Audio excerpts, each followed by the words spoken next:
So, welcome back. Again, since this is part 2 of the previous presentation, and I'm making these very short, trying to keep them under 18, 20 minutes, somewhere around 15 or 16 minutes. This is part 2, so I'm using those same beautiful pictures of Sherry, and so you can linger a moment or two and enjoy that glorious honeybee and those lovely flowers. So, the title is The Ethical Gospel. We dealt with the incarnation in our last presentation. Today, we're going to do a conversation about the substitution. Again, I want to acknowledge Jack Sequeira's work on the dynamics of the everlasting gospel. Because of his life experience as a scholar and in the work of ministry, that I have yet to have come across someone who could take it and make it as profoundly clear. So I'm indebted to his work, and as you listen, that is truly where a major portion of my inspiration is coming from, and I want to give credit where it's due there. So this is going to be an intense conversation about the difference between the Roman Catholic Church scholars and the Reformers. So I hope I say nice things about both, but I hope I challenge you on the differences that I'm going to present that I have with both. Okay? So, the doctrine of substitution. There was a theological controversy between the Roman Catholic scholars and the Reformers. It's a legitimate controversy. It is the ethical problem of the truth of justification by faith alone. The core issue. Can God justify the ungodly sinners who believe while maintaining his integrity to the law which condemns sinners? How can God justify ungodly sinners who believe while maintaining his integrity to the law that condemns sinners? How can God do this? How can he justify you and maintain his integrity? Because the law condemns you. Okay. We have some work to do. Romans 4:5. But to him who does not work, but believes on him who justifies the ungodly, his faith is accounted for righteousness. Can God do that? Galatians 3:10. For as many as are of the works of the law are under the curse, that's under the death penalty of the law, for it is written, cursed is everyone who does not continue in all things which are written in the book of the law to do them. With that background, Roman Catholic scholars argued that God had to make the individual believers righteous through infused grace before he could justify them. The Reformers rejected this solution as legalistic. Therefore, it didn't solve the problem. It does not solve the problem for them. They argued that in their doctrine of substitution, God declares a believer justified on the basis of the doing and dying of Christ, which met the law's requirements. Now, I know this is simplified, but I need you to take a moment and understand the difference between. Is there good in you that God meets partway in a negotiated deal? Or are you saved by faith alone? And the question is one side more correct than the other? Or are there issues with both? Well, this slide will answer that question. Both are partially correct. However, they both taught error. Catholic scholars were correct in that God, to be just, has to make sinners righteous before he can declare them righteous. The Reformers were correct in their solution, as the Bible clearly teaches believers are justified on the basis of the doing and dying of Christ.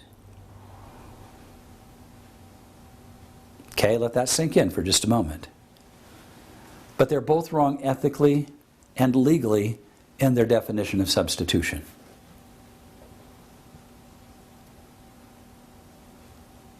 Long enough pause.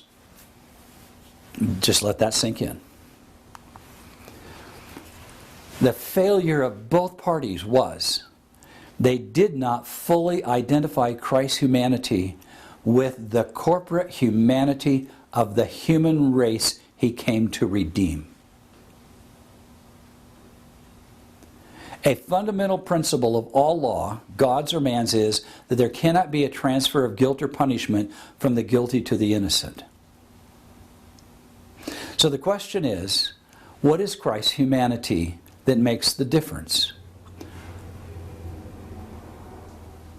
Does Christ fully identify with the human race as the children of Adam after the fall?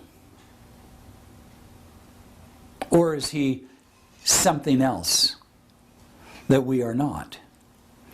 Because if he came to redeem, he can't come to redeem us as something he is not. He came to redeem us as who we are, as one of us, as both Son of Man and Son of God. The question is, was he Son of Man of unfallen men, or was he Son of Man, your brother, born of Mary? The legal dilemma.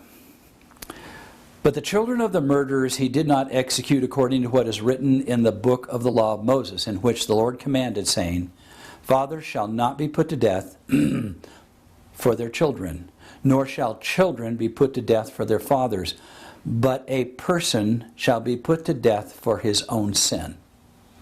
In other words, could Jesus come and not be one of us and somehow transfer that over to us?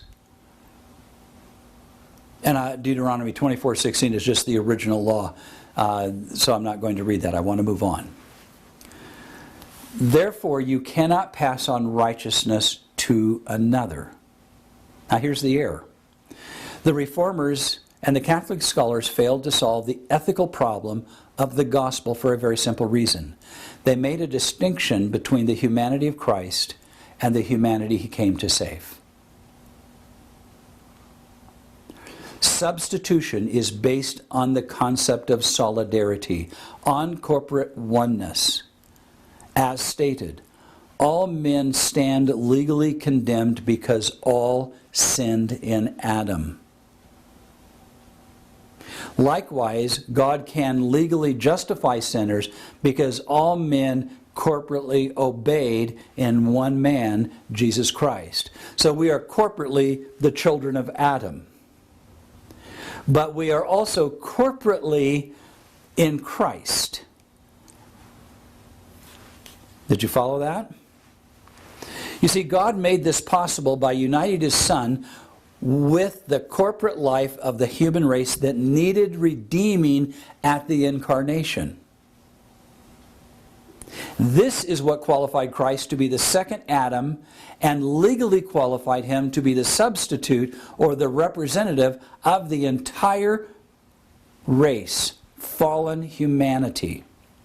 It is only when we identify the humanity of Christ with the corporate fallen humanity of the human race that we're able to preach an ethical gospel of good news.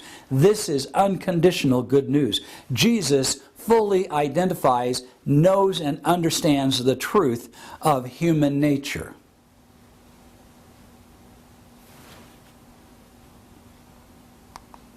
Now keep in mind, he was tempted in all points, but did not sin, which meant that he understood the truth of your humanity.